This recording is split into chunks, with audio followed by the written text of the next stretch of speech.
Welcome, ladies and gentlemen, to our first live webcast. My name's Fig Kaker. I'm the VP for APAC at Open Table. It's a real pleasure to have you all join us today. I think we wanted to put something together for the industry that would help bring people together and have an open conversation around how we're dealing with this as an industry altogether. The topic for today is operating a restaurant in the face of uncertainty. Clearly, we're living through unprecedented times, and it goes without saying that everyone's lives are being impacted in every corner of the world. And it's heartbreaking to see so many businesses that are having to make such drastic changes, in many cases having to close their doors. And we felt that this was a really good opportunity to bring together some industry leaders and thought leaders and bring everyone together and really focus on one of the key topics that's very close to my heart, in that we're in this together. You're not alone. And we're all going through extreme hardships, whether you're a small ma and pa owned business or a large, multifaceted corporation that is, has 100 odd staff. Bottom line is the coronavirus impact has impacted every single person's lives today. And we felt that it was a great opportunity to bring people in the community together. So just a couple of housekeeping rules. We do have 40 minutes scheduled for this. I'm hoping that we can stick to that. If people would like to stay online and we do go over time, feel free to, but our aim is to try to wrap it up in 40 minutes. If you could please hold your questions off until the end. You can send them through the chat, and we will try to get as many questions answered in the time frame, but we will address questions at the end with the panelists. Again, wanted to reiterate that this whole thing is about focusing on the fact that you're not alone, and we want to try to deal with this all together. Our agenda for the day is quite basic. We want to have a quick look at the state of the industry. Obviously, Open Table is a global operator, and we wanted to share one slide just to sort of show the massive impact that this outbreak has had on the overall global economy. And then we're going to move to the core of our session, and that is to have an open discussion with our panelists and how they're operating their restaurant and in the face of uncertainty. So before we do kick off, I would like to quickly introduce by name our panelists. We have Sven Almenning from the Speakeasy Group, Pat Nourse from Food and Wine Victoria, and Shane Delia from the Delia Group. We'll do a formal introduction with them in just a few minutes, and I'll come back to them very, very shortly. So we wanted to quickly share a slide on the total impact the coronavirus has had on our overall industry. And you should be able to see that on your screen now. Whilst Asia was impacted quite early on through the early months of this January, industry and economically, it didn't hit many of our core markets till much later on in early March. If we look at the early March period, it remained relatively unaffected. But as we look through at the US and the UK, we saw 50% plus drop-offs merely 8 days after the initial early March detection. Australia saw it come a little bit slightly later. In fact, it was around 11 days after early March. And then, as you can see from the chart, it severely declined at a very rapid rate to what we see today. With the government shutdown on the 21st of March, we basically saw 100%, close to 100% year-over-year decline in the overall business of Open Table. And I imagine that this goes the same for any other restaurant reservation booking platform. The Australian cities were staggered, and in the time that they were hit. New South Wales is the first to see the quickest declines. That was 9 days into the early March period.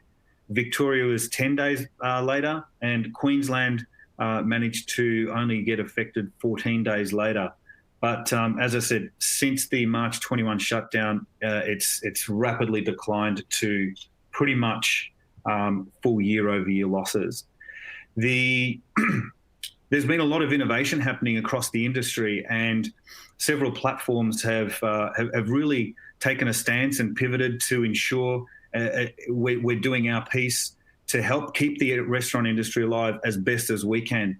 And some of the innovations that we've seen so far have been platforms pivoting to delivery and pickup or takeaway, which has been quite well adopted in the Australian market. We've seen it grow very, very rapidly in the US and UK as well. We've seen several restaurants turn into bodega-style supermarkets to help their own suppliers. And this has been a very interesting move. This hasn't quite taken off in Australia, but depending on how things progress, this could potentially be another avenue to keep some doors open of restaurants pivoting towards innovation. The other thing a lot of the vendors have been doing is introducing and pushing gift card purchases. This helps with cash flow with a lot of restaurants, and we've also seen some really good uptake in that across all major cities. So that's kind of the brief overview of what we've seen. But like I said, I'd like to come back to our main show, which is our three panelists that have been very kind and generous to take the time out of their busy day, us come together as a team and as a community to really talk about some of the key topics that we face today. So I'd like to allow everyone to give themselves a quick introduction and a quick background of who they are and what they do. And love to start it off with Pat Nourse. Thanks, Fig, and thank you for having me here. My name's Pat Nourse. I am the Creative Director of Food and Wine Victoria and of the Melbourne Food and Wine Festival. I have recently done a pivot of sorts myself. My background is journalism, and for most of the last 20 years I've been a writer and editor dealing primarily in food and travel. And then from pretty much exactly very nearly a year ago to this month, I moved to Melbourne, the greatest city in the world for eating, to be part of a team that was looking at the new iteration of the Melbourne Food and Wine Festival, a festival with 28 years standing. And that's what I do today. Wonderful. Thanks, Pat. Shane?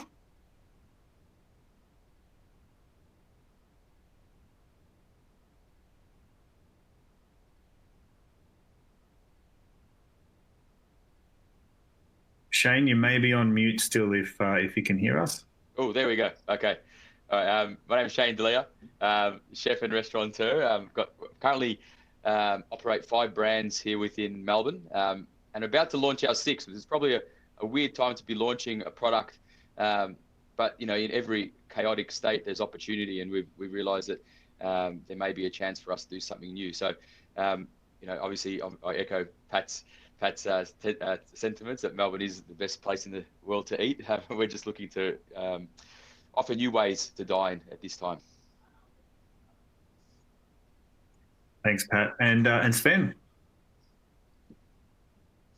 Oh, yeah, rock and roll. My name is Sven Almenning. I'm the founder of the Speakeasy Group. We have 8 bars and restaurants across Sydney and Melbourne. And I also have a tech platform called Nourse, which is a training and management platform for hospitality. And prior to running bars, I used to be a consultant in the industry, but I've been doing this for the past 10 years now. Rock and roll. Great. Rock and roll. Thanks, Sven. Okay, so look, I wanted to open the floor to Shane and Sven first, and I wanted to get a sense of when you guys first sort of noticed the decline in your business. Was it when in that early March period? Was it earlier? Was it later? And I'd love to know how you guys reacted to and how you responded. Sven, can we kick off with you, mate? Yeah, man, I'll jump in. To be honest, we started making moves before we saw any downturn in trade. So I think we sent our first letters to landlords asking for rent reduction and starting that conversation. I think end of Feb, if not first week of March, based on what was happening overseas. Interestingly enough, the Saturday, 2 days before the industry was kind of closed down, I had friends trying to get a seat at Mjolnir for dinner, and I still couldn't get them a seat. So some of the venues were really busy. Some venues picked up trade. We found that the CBD was the place that started dropping in terms of business, whereas the suburban areas were picking up. And I found that from a lot of people in the industry as well. If they had venues outside the CBD, they were doing better the last week before we were closed down than they were beforehand. But we saw this coming early and just started working on, what would our shutdown procedures be like, knowing that, we would have to close the venues at some point. Just looking at China and what was going to happen in Italy, we felt it was inevitable, and we didn't really wait for the numbers to come through in trade before we started making our move, if you like. Did that answer the question? Thanks. Yeah. Shane? It was a similar situation for us. Sven was probably a week or so earlier than what we decided, but watching really carefully what was happening around the globe, the writing was on the wall that this wasn't going to get any better. It was going to get a lot worse. So early March, started working really closely with our accounting team and our external accounting team, and understanding what our cash position was and what our liabilities were. Started doing a bit of forecast on, okay, well, if we had to close, could we last, if we could last at all? And we came to a realization that we could probably, my gut feeling was that this was going to be about a 5-6 week shutdown that the government were going to impose. And I thought that it would happen within the next few weeks. I said, okay, if they're going to shut us down, they're probably going to shut us down for 2 to 5 weeks. I'm just going to make the call. And as soon as the Grand Prix pulled the pin, I do some consulting work for the Grand Prix Corporation. And that morning, the Grand Prix called the pin, the phone started ringing off the hook, and it wasn't for bookings; they were all for cancellations. So then, Food and Wine made their announcement, and everybody started making their announcement. And I saw that as the writing is definitely on the wall. I'm not going to sit around and wait for the government to make the decision. We're going to be proactive, because our staff are, the most important thing that we have. We wanted clear, decisive leadership, so they knew that we were going to have something to come back to if we were taking really proactive measures. So. We started very early on. I'm quite fortunate in most of my venues. I am the landlord, so it was a pretty easy discussion to have. But I have got one venue where I'm not the landlord, and we were on the front foot straight away and said, hey, we need some help. He wasn't very supportive, still isn't very supportive, but I think that power's been taken out of his hands now with the address from the PM the other night. So no, we got onto it pretty early, and I think it was the right measure. Interesting. And so, look, we've got 2 cases here where, so Sven, you took an early stance and were very decisive that it was time to close doors. But Shane, you also said that you've closed doors, but you've got another concept that you're looking to open up. Can you talk us through how you, through this extremely, difficult times? How are you planning to do that opening? What can you talk us through that? Yeah, definitely. Well, when we first decided to close, we thought we were self-closing. We thought it would be a 6-week period. So we did our analysis based on 6 weeks. Now it's not 6 weeks. Now it's a minimum of 6 months that we're hearing that there's going to be restrictions placed on the industry. So it's a whole new ball game, and every day we wake up, it's a new ball game. But this is the new world. We have to be ready for these punches and these changing environments. So we've looked at our resources. We realize that we've got good brand equity and that the customers are changing the way they're consuming for now. And what were we going to do about it? So we decided that we don't want to be a takeaway shop. I mean, our brands, we've tried takeaway. I mean, and there's a lot of takeaway operators out there, but it's not my field, and I don't know how to do it. We had a business called Biggie Smalls, or we have a business called Biggie Smalls, which was predominantly takeaway. And I just couldn't make a buck out of it. So I don't want to get back into that realm. Realize is that there is an opportunity to provide customers with home with restaurant cooked home style meals, because a lot of restaurants at the moment are just doing their brand, doing it takeaway, and I don't feel that that's necessarily the future. Maybe a bit of a stopgap to just say, okay, let's get some revenue for the door. But you know, I'm a father. I've got kids at home, and I don't want to feed them restaurant food every day. And I also, even though that we're closed down, I'm still really busy, so I haven't got the time to cook for them every day. And I think a lot of people are in that position. So we're trying to create a package where you can still have your restaurant flavors cooked by professionals in a great environment. Get it to your home. It's ready to heat or ready to cook food. So it gets to your house. It's either ready to heat up or it's 3/4 cooked, and you still get that joy of cooking in your home, all the smells and the aromas and all that kind of stuff, with 5 minutes worth of cooking. So we've just been working on it flat out. I'm in the restaurant now. We've been doing mise en place for the last 2 days. Our launch of the product is going to be delayed a couple of days because we've just stumbled on a great logistics partner who's going to help us get the product out.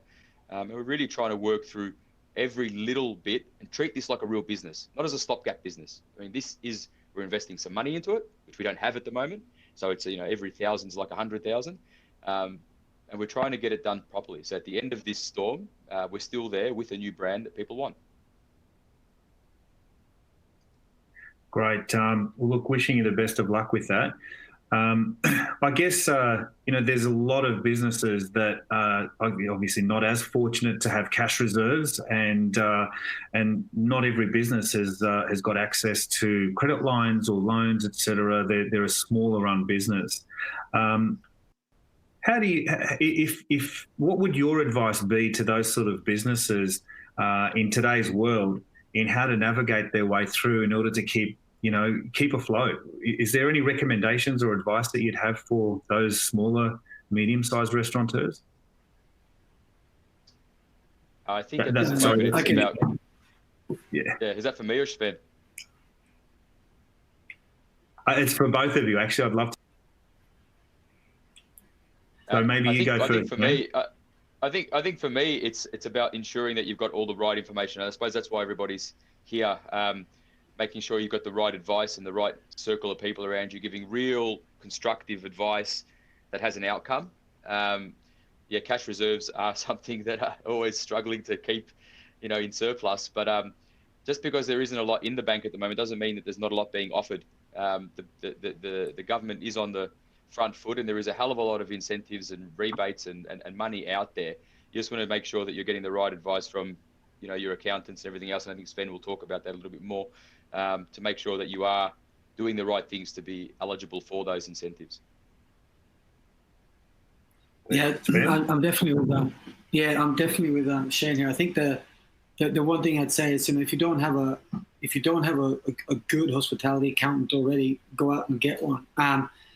Even if you look at the statement that came out yesterday that says that the government will contribute $1,500 to the work keep or whatever it's called.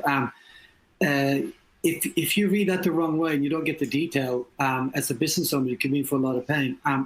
If you think that you cannot take staff back on and have them work 3 days a week and the government will pay for it. So I think getting a good accountant is super important, and reaching out to people in the industry as well, who may have better advice. So for instance, we spent a fair bit of money putting together our letters to staff to make sure that everything was done perfectly from a HR perspective.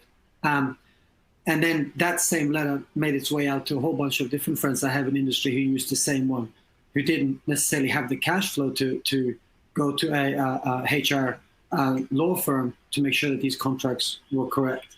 On the flip side as well, this morning I received a great template from a huge hospitality organization regarding what they're sending to their landlords. So this is another letter that they prepared, spent some money on with their lawyers and with their team, and then are sharing that with myself and with others. So there's a lot of free advice out there right now. So reaching out to people in the industry, don't have a huge ego and be scared to ask for help. Asking for help right now is a strength. And do that. Reach out to people you think may have the solutions, and make sure that you are aware of what you can get from the government and what you can't get, and don't make decisions until you know for sure. Because some of these things that get announced in the paper, they sound amazing, but only once you look into them, you figure out whether or not they really apply to your business. It's kind of like how Sydney went out and said, hey, if you got a small bar, you can have a 2 a.m. license. And everyone's like, oh my God, that's incredible. And then you try to get a 2 a.m. license and you discover that you also need a 2 a.m. DA, which is fucking near impossible to get. So, a lot of these things that get announced, you need to make sure that they are applied to your business before you go and act on it. And even if you are, I do talk a lot, if you are planning takeaway or delivery stuff, do your proper cash flow analysis on that to make sure that you're not digging a deeper hole. These things are meant to bring cash in and kind of fill that hole a bit. But I think for a lot of people, it's just going to dig a deeper hole because it's quite expensive to run those things. And you are effectively launching new businesses.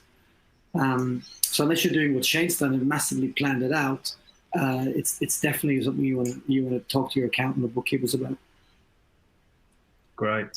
And look, I'd love to bring you into this as well, Pat. Obviously, you've got a very wide view of many businesses that you probably, talk and converse with. What do you see at the moment? How do you see restaurants surviving through this period? I think, the fascinating thing about this, the terrible and fascinating thing about this is that it affects everyone in a very similar way, everyone in the trade. You're as exposed if you're a gold-plated 10-venue operator as you are the bloke down the road, running the takeaway. Maybe not. Maybe the guy in the takeaway is in a better position. I don't know. I think it's, hospitality's faced its challenges in the time that I've been engaged with the trade. This one is, and I hate to use this word because it's so overused in our time right now, but it is truly unprecedented because if you're a hospitality lifer, or even if you've just been in it for the last 5 or 10 years of your life in Australia, whatever other challenges you've faced as a worker, less as an employer, but as a worker, you can go out and get another job. As tough as things may be, you can leave your venue today, and if you're any good, you can probably walk into another job the same day, and that's gone. That's not the situation we find ourselves in today. I come from journalism where, it's been routine to lay thousands of people off every year. That's just become part of our background noise. We don't even think about that anymore. But if you've worked in hospitality and you've been stood down or laid off, we should underestimate the psychological toll of that because it's something that a lot of people are completely unprepared for. And then with regard to business owners, particularly owner-operators, the classic response, and this is not a bad response, but the classic response from a lot of people I've worked with and known in hospitality when things get tough is to work more, double down, cook more, try and feed people. Your impulse is to feed people. I've fielded, and it's one of the great things about this industry is that people get help. There are great many calls from restaurateurs who want to help feed hospitals. So I've been ringing healthcare workers and health facilities in around Melbourne saying, what can we do here? And they're saying, actually, we need you to just leave us alone and do our jobs. You're coming from a very good place here, but we don't really have capacity to engage with restaurateurs and chefs who mean well, but don't have a neat way to engage with our business. So I just say that by way of saying that right now it's possible that for a lot of businesses, the answer is not working more. The answer is not cooking more. That's not going to solve the problem. It's not going to get you out of the hole. It's not going to make you feel better necessarily, maybe in the short term. And that's very difficult to hear if that is your response to problems and if it's worked for you in the past. But this is a unique, unprecedented situation. And I guess the flip side of that is that you've got to check our privilege here. Saying you've got time to think presumes that you have the headspace to think when you are not homeschooling your children while figuring out how to pay your rent or your mortgage or feed yourself. Let's acknowledge those things straight up. But, for a lot of people, they do have a moment to stop. And stopping is something you almost never do in hospitality. Continuity of business is a given. So because we're being forced to stop, maybe this is the time to think about doing things differently. And I think Sven and Shane have both sort of talked about it. They've said, if you're doing something during this shutdown, don't do it just for the shutdown. Don't wait. Maybe in the short term, sure, but if you're launching something new, make sure it's something that, you don't put a ton of energy in and then just look to discard at the end of the shutdown period. Think about, it's very unlikely that we are going back to business as normal or business as usual. Let's say best case scenario, we're out of this thing within 6 months. The government has quite rightly just committed 16% of GDP to relief measures. This is a very, very different environment that we're going to be coming out in. I think that on the plus side, I'd really like to think that this forced isolation will really make people think about how much they take hospitality for granted and how much they need these spaces and these places to relate to each other. I think we will be really craving contact. We're really, really looking forward to seeing something other than the insides of our homes. But at the same time, it is worth remembering that habits are going to change. It is going to be a different world, and now's the time to think about maybe the kind of business you're going to be running on the other side of things. I mean, I attended a meeting with a hospitality group here with a bunch of people from all over hospitality in Melbourne at the beginning of the year before COVID came in, or perhaps it was at the end of last year, saying, what are the big challenges facing hospitality in Australia today? And the pandemic was not on the list, but adjusting to compliance, adjusting to environmental concerns, adjusting to our new understanding of the fact that we need to recognize mental health issues within hospitality. The landscape, even before COVID-19, the landscape had changed dramatically, and we were very much getting to this crunch point of, are you going to get on board with the new way of doing things, or are you going to wait for the hammer to come down? And this crisis has just really exacerbated that. I think it's just pushed these conversations right to the front. And that's the environment we're going to be going into. Yeah, there's some great points there, Pat. Thanks for that. So look, moving the conversation along, there's every business is going to have different opportunities, whether that is to close the doors and weather the storm, to reinvent themselves, or look at innovating their business model to serve a niche or a gap in the market. I think that's going to come down to each individual business. The one thing that you guys and I didn't touch on earlier on, I'd love to just sort of ask this question from more of an opinion perspective. Delivery companies, Uber Eats, Deliveroo, and the likes are at the forefront of the industry at the moment, and there is a lot of traditional restaurants that are pivoting towards delivery. I know it might not be directly relative to your businesses, Sven and Shane, but I'd love to get your take on whether you've spoken to industry colleagues or other business owners that have pivoted toward this, and whether you're seeing delivery at all sort of contributing or providing some kind of revenue stream at any particular level. For us. Oh, sorry. Listen, you go. Sven, no, you go first. You're better looking than me. You go first, mate.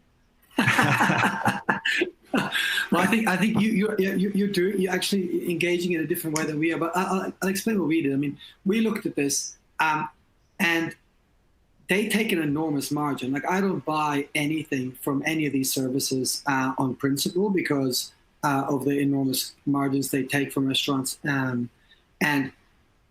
when we looked at the cost model for it, there's no way I could do a delivery and make profit on it. And one thing that I think a lot of people need to consider before they jump into this is not only are they going to make money on what they're doing, but how is it going to affect their brand?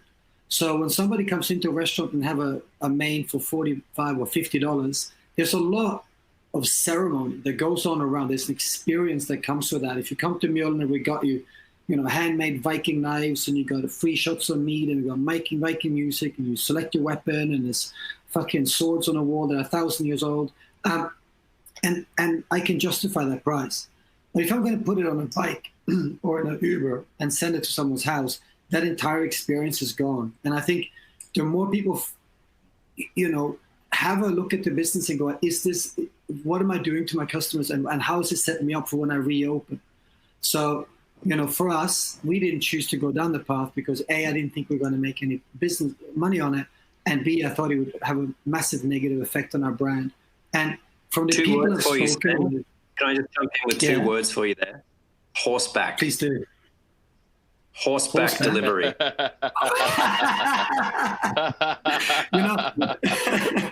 We looked at a lot of things to help deliver that experience at home, but that got taken away once you weren't allowed to have people come to your house either, right? So I think do the forecasting on it. And from the ones I've spoken to, there seemed to be a fair bit of take up on the first week, especially with delivery cocktails and whatnot. But we also have to consider that a lot of people have a massively reduced income now. So whereas in the past, going out for dinner 2-3 times a week and doing order of food home was a viable option for a lot of people, now they're without work for God knows how long. And so people are going to start saving money. And I think that switching to delivery can work really well for some menus, but I would not do it just because it's the flavor of the month right now. There's a lot of commission that goes into it, a lot of work that goes into it, and a lot of hours that you need to pay for. So you need to sell a fair few meals. And those are just things worth considering before, going Hail Mary and doing it. Yeah, look, definitely the cost piece is vital to better understand based off the menu. I know, so we've obviously been speaking to a lot of our restaurant partners over the last few weeks, and we've seen probably almost a 50-50 split of restaurants deciding to get onto Uber or Deliveroo or not to. And we have we've got partnerships with them in the US as well, and they've seen about a 60% uptake of restaurants registering to come onto delivery. So I think there's definitely a lot in it, and whether it's restaurants that were not participating due to the commissions that needed to be paid on that. But the question that I have is, if it means that you're able to bring in some revenue to help pay and keep staff on the books, and if it means to refine your menu to a limited menu to drive more efficiencies and lower those costs of goods, we've found that a lot of restaurants have found that they're able to drive, $5,000, $10,000, $15,000 of revenue a week that they never had before, and they wouldn't have got during this time. I think the future is unknown because 2 weeks ago there was still the unemployment rate wasn't so bad. As that continues to increase, it'll be interesting to see how delivery progresses from there. But Shane, did you have a view on this at all? Oh, look, it's a hard one because it's almost like a necessary evil, the delivery platforms. I mean, I'm got Sven's, feelings. I don't buy from the deliveries, but just because I'm probably maybe a little bit burnt. I mean, the people that I've met along the way at Uber Eats were incredibly helpful. I mean, and really did want to try to make a go of it and try to work with you to get the best, the best traction and make sure that through the algorithm you're getting the most hits. But it's a peak and a trough. Like Sven said, you come on in the beginning. You get a huge spike because you're right up the top of the algorithm and you start to get a lot of trade and a lot of revenue. You think, okay, this is great.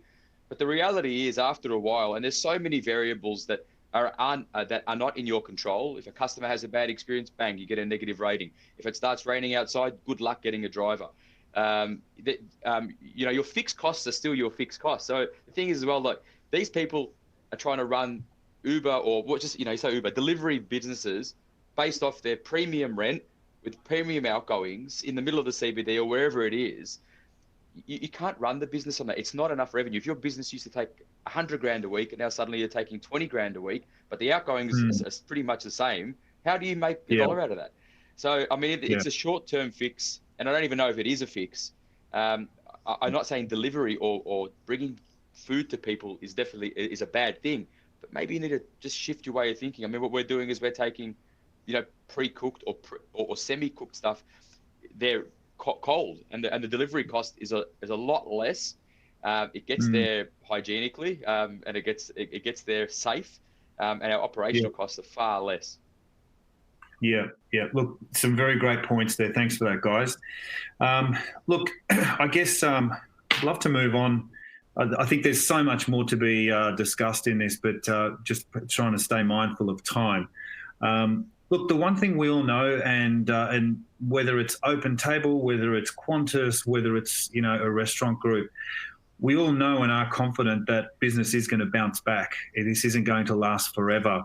So I guess the next part that I sort of wanted to open up to you guys is, how do we, once we sort of come out of this, what's the plan? How do you guys come out of this? And I know we've already said that business is never going to be like it used to be, but one thing we all know, and we were actually joking about it this morning when we were sort of having a bit of a discussion in preparation, in that once things do bounce back, and once restaurants are open, are given the green light to reopen again, how many people have not had the conversation with their family or friends in that as soon as restaurants open, we're going out and having a massive night out, and we're going to go and enjoy our time with our friends, etc. Because, I know I've been planning already with who I'm going to be celebrating as soon as restaurants are open. So we expect that once things do bounce back, there is going to be a pretty quick influx.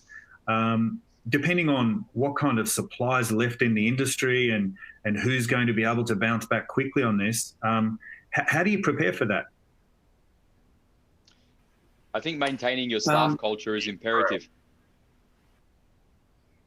I think looking after your staff from now to then, making sure their mental health is right, making sure that your culture within your business is maintained, and also with your suppliers. I mean, being transparent with your suppliers now, letting them know exactly where your position is, because you're going to need those people when you come out on the other side of this, and you're going to need them beside you. You don't want to be back on COD, 7-day terms. You want to make sure you've got a workforce who are engaged, that believe in you. I mean, and that comes from good leadership. I think now is the time for leadership. And as individuals, we're also going through our own issues. As a leader, I've got my own stress, my own mental health issues. But amongst your team, you have to be the light. So the way you come out of it is being the right type of leader now to make sure that you're ready for the fight that's coming. Because this isn't the fight. I mean, yeah, this is the 8th round when you're bloodied and bruised. But the championship rounds, the 13th, the 14th, and 15th round, are still to come. And if you want to be the heavyweight champ, you better be strapping up and getting ready to go. Good advice. I 100% agree. I think the closing down, especially when it's mandated by the government, is hard, but it's relatively straightforward. Whereas reopening, I think it's going to be a lot harder for people to do, especially if you're opening up multiple venues. I mean, what we are doing at the moment, we're basically looking at this. We're assuming that trade is not going to be anywhere near what it was before COVID-19. We assume there's going to be a massive depression coming, a huge recession. How big it is depends on how long it takes before society returns to normal.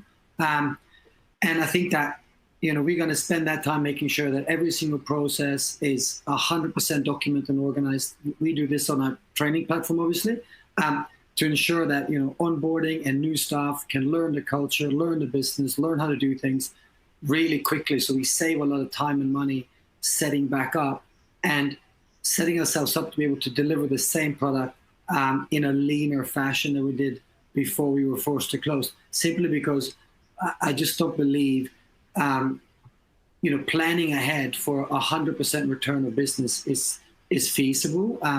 Our forecasting is based on 50%, and then we have an optimistic forecast at 75%. But I think a 50% is a smart place to start, at least for us. And then that will even determine which venues do and do not come back online when this is over. I just think starting to prepare for the opening now is really, really important. Those who don't, I think it's going to be very difficult and time-consuming to get back online. Yeah. Yeah, absolutely. Look, I mean, we're sort of preparing for a 3-quarter ramp where we expect most businesses will probably do about 25% in the first 3 months of reopening, and then 25% increments by each quarter. So, we think it'll probably take between 6 to 9 months to start to see traditional numbers to come. But anyone guess, everyone has different theories and everyone has different forecasts and plans and views of how the future might look. But it is going to be, I think we'll see an influx in the first couple of weeks for those people who do have some discretionary income to spend, that they will be the first to go out and spend. But it'll take several months to bring the workforce back into employment as a nation, right? And they will play a period of catch up. And then I think within 6 to 9 months, we expect that we'll start to see more traditional numbers come back again. But one thing that can I say something on that? Sorry, can I just say? Yeah. I just want to jump in. I know we got the time limit, but so if you're looking at something like 25% turnover of previous when you're reopening, if you're not coming into that with a percentage of turnover rent as you deal with your landlord as opposed to a fixed fee, then we're going to bleed out when we open, not when we close. Because at some point the government's going to say, hey, you guys can reopen again. And if we're only getting 25% of turnover and you're paying full rent, that's a slow and very painful death for most operators, right? You need to be sitting at, most people are paying 10% plus in rent. And if you're dropping under 50% of your previous turnover, that's over 20%. That's going to affect your product, your service, everything. So it'd be a good time to go, okay, what kind of service can I afford to do? Maybe you can't afford table service anymore. If your rent is 25%, 30% of your turnover.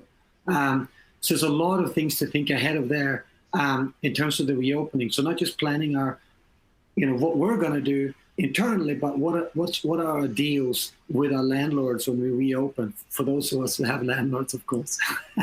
Yeah. And just one quick one. I know you want to talk, but just one quick one. Something that we haven't touched on. I also feel, and it's sometimes a bit of a taboo topic, that there will be a reform in legislation. There has to be a reform in employment legislation at the end of this. There is no way in hell we can recover as an industry based on the Fair Work Act as it stands. There is no way. We were struggling prior with 100% of our income, let alone afterwards with 25%. I mean, it's not going to happen. Unemployment's going to be through the roof. There's going to be a good opportunity for the industry to renegotiate the award. And I think if there's ever a time, now is the time. Because now the ball's in our court, because we want to be out there re-employing people, but it can't be on these terms. Yeah, definitely. Anything to add to that, Pat?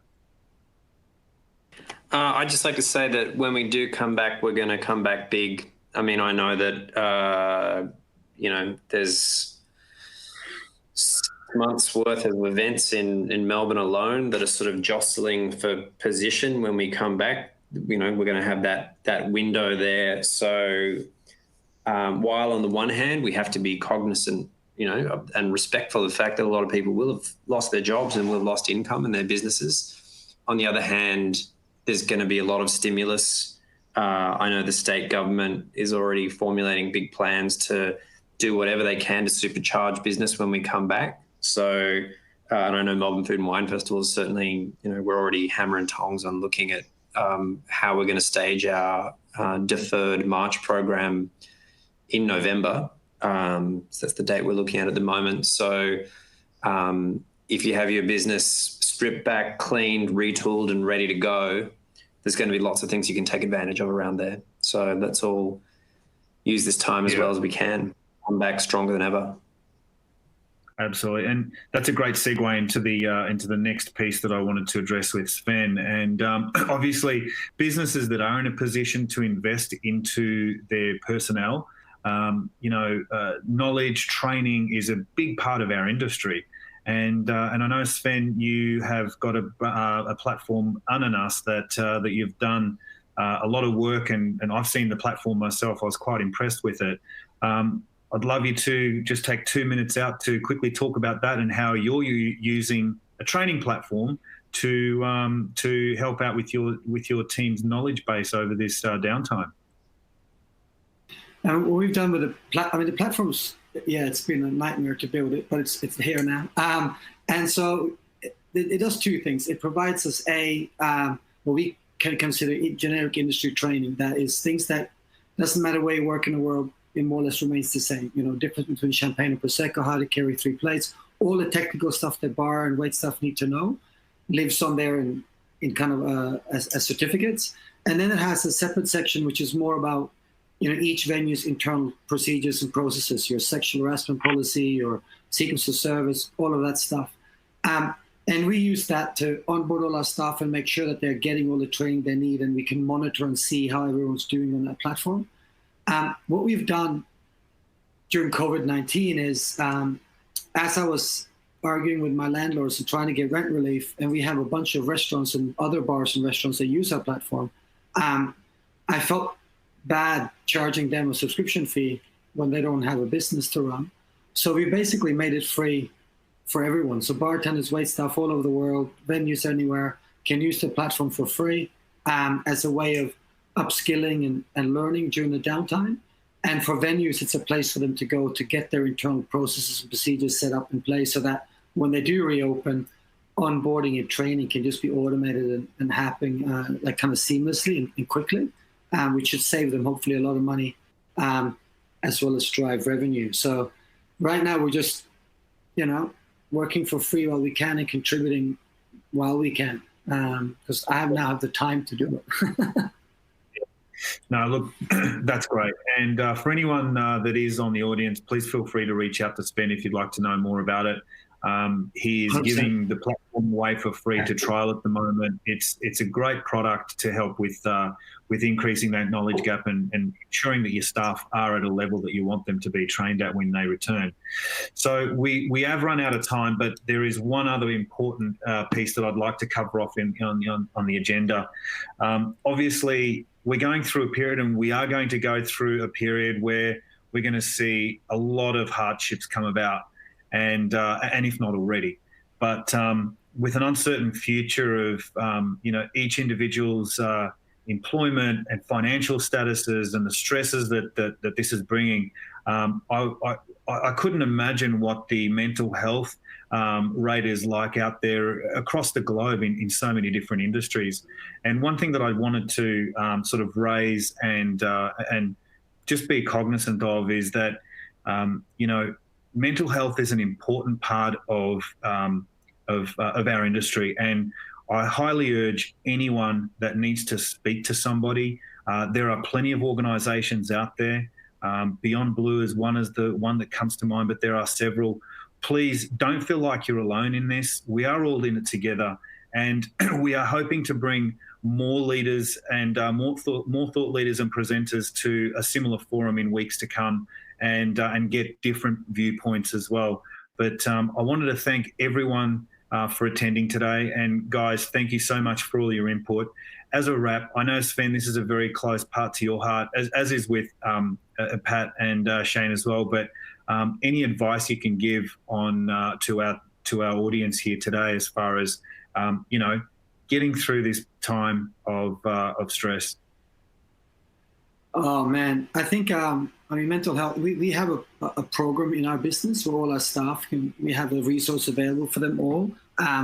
If you don't have this now, I definitely recommend trying to find one for when you reopen. But I think it's important to talk to each other. I mean, yes, if I was asked to do this yesterday, I'll be honest, I wouldn't have been able to dial in because I was struggling myself a fair bit. And I think that, if you have the capacity right now to listen to others and to let them open their heart, to you, reach out to them. Quite often, it's the people that come across as the strongest that you may not think that they might need to have a chat, but that do need to have that chat. And likewise, if you are struggling and you need someone to talk to, reach out. And I've got this really amazing insight from a talk I went to a while ago from someone who jumped off a massive hotel and tried to kill himself after having a barbecue with a family, and he survived. But what he said was, if you're going to reach out, it's very difficult to reach out to the people that you see every day. because those people are going to see you at the store or see you at the bar, and they're going to ask how you're doing, and they keep bringing up this hardship that you have. But there's a lot of people in your life that you don't see every day. It could be someone that you work with at your previous venue or in a different state, or someone you went to school with. They still love you, they still care for you, they still got time for you, and they will still listen. And when you talk to them, you're not going to have that burden or the fear of this having to get brought up every single time you see them, because you're not going to see them necessarily again for a while. So I do really recommend, don't allow these things to bottle up. There's a lot of people out there who need help and who need someone to talk to. If you have the capacity, reach out to your friends if you think they are having a hard time. And if you are having a hard time, reach out to people and talk about it. We're going to see a lot of people struggling through here. And I think the more we stand together, the better. Yeah, that's me. Absolutely. Okay. So look, we are over time, but I just wanted to address a couple of questions that have come through. This one's for Pat. I'm just trying to see what the ask in it is, but Pat, you touched on the industry will be a different world. The industry already was before COVID-19 very competitive, and to sum it up, each operator was and is on top of their game. Could you comment a little bit more on that? No, I don't really understand where the question is in that. I'm struggling to see the question in that too, but I thought maybe you might. So the feedback I was getting from the people that I speak to in the trade, and it's kind of talked to a lot of people across the business, both in and out of Australia, is that hospitality was in a very challenged place at the end of 2019. And just, yeah, I mean, I think I kind of addressed it a bit before. You know, this pandemic situation, I guess, has just really exposed those stress points. You know, when the tide goes out, you see who isn't wearing pants, I guess, and I guess now's the time to really look hard at how and why you do what you do. Is it sustainable environmentally? Is it sustainable in terms of what with your staff? Is it sustainable in terms of your P&L? You know, are you actually giving people what they want? I mean, I thought it was really interesting that, you know, Shane, a career restaurant person here, touched on the fact that maybe he doesn't want to eat restaurant food or serve restaurant food to his kids. You know, maybe our notion of what restaurant food is because it's all on hold at the moment, because we're seeing, you know, the best restaurants in the world doing lasagna and takeaway and tacos to go and everything. Maybe now's the time that we can let go of these things that we've sort of been inculcated with, you know, and what's important, and stop and think about the kind of business that you want to run, the kind of business that you want to be a part of, the contribution that you want to make to society, and what people actually want and need from you. Yeah. I don't know Sorry to interrupt you there, mate, but there was apparently a second part, which was the question, but it didn't come through. So it confused me as well. But he's basically followed up saying, will the industry be hit with a new problem? Discounting already affects the game. Do you think this will be the new norm, dropping prices to seek customers? Look, I mean, I think people have learned those lessons a few times already. I mean, there's been a few platforms in the last sort of decade or so that some business owners have engaged with, chasing that discount dollar. I think it tends to only go one way. You know, I don't think that, you know, value is always going to be part of the proposition, but I think for Australian restaurants, the way we're geared, you've got to compete on quality. Restaurants and bars, you've got to compete on quality of the product, you know, and the ethical values of the organisation delivering them. If you're just competing on dollars, there's people who aren't going to play fair. There's people who are multinational, different to you, it's not a level playing field and you're not going to win. So I would never advocate that in or out of COVID-19. Yeah. Look, unfortunately, it's going to be a tough market to capture business in the early stages. One thing that we've always been about is creating experiences and creating, offers that encompass the restaurant's, own sort of touch or flair, and bringing in set menus, etc. So I feel like they're a better option in the bigger scheme of things that work better and financially for the restaurants itself. The next one is for Sven and Shane, and this one will be our last one. Everyone is optimistic that when things bounce back, it will be quick. How will you make sure you're ahead of the tide and capture into that returning market? So we expect it's going to bounce back quick. How do you take advantage of that? How do you capitalize on that? I don't think it's going to be quick. I don't speak to many people who think it's going to be quick.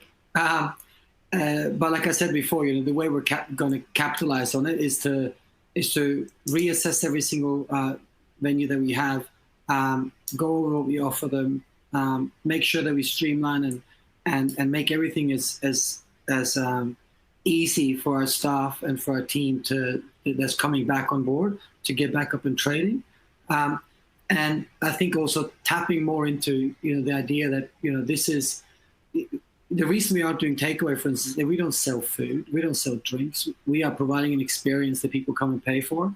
And we don't want to change our business to become about selling food or drinks.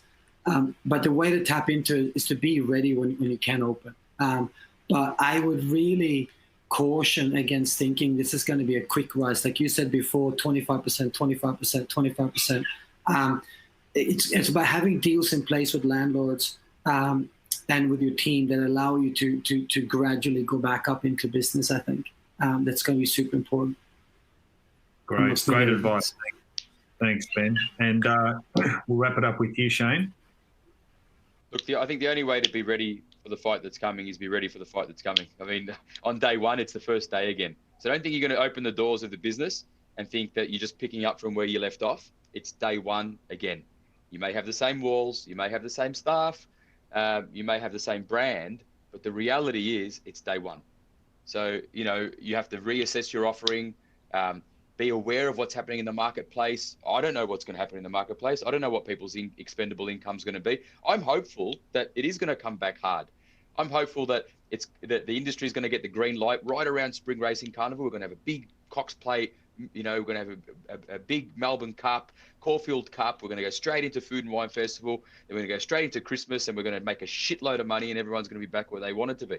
But the reality is, I don't know. So all we're trying to do is to keep our nose to the ground, make sure that when we come back, we don't just say, oh, well, that's how we've done it at Maha for 12 years. I mean, fucking doesn't mean anything. Like the last 12 years don't mean anything. It's a new relationship. It's a new marketplace. Reassess what you're doing. Yeah. Reassess who you are as an operator. Great. Thanks, Shane. And look, I guess the one last piece that I would add to that is, there are several reservation platforms out there. Obviously, OpenTable is only one of them. My personal advice would be distribution is going to play a very important role in trying to get your brand out there and capture whatever platforms people are booking on. So it doesn't matter if you're an OpenTable customer, if you're a Fork customer, if you're a Now Book It customer, if you're an Obi customer, take advantage of all of the distribution platforms out there. It doesn't cost anything to list. It's pay per customer. And in the early days, I'm sure everyone will want to get as much business as they can to get their feet back on the ground. So take advantage of the distribution while you can, and then reassess your business needs and your model when things return to that 100% capacity. So on that note, I'd love to just recap 3 of the key takeaways that I had from this session, guys. The first one was Governments have got some incentives and rebates out there. Make sure that you've got a good accountant, get the best advice to have the best decisions made for your business by taking advantage of what the government's offering. Reach out to people in the industry that are successful. There's a lot of people out there that have been able to set themselves up to weather this storm. Pick up the phone, send them an email, introduce yourself, ask them what they're doing, because I'm pretty confident that everyone feels part of this community and we're here to help one another out. Reach out, ask for advice. There is no shame in asking for advice. It's for success. And the last piece that I felt that I'd take away from this was provide strong leadership to your team. Be decisive in your strategy, have a plan and execute on it. On that, I'd like to thank all of our panelists again for joining us today. For everyone that's joined us, thank you very much for your time. I know we've gone a little bit over, but I appreciate it. Keep on the lookout for our next series, which we hope to do in the next few weeks. And all the best of luck and God bless. Thank you. Thank you. Thank you.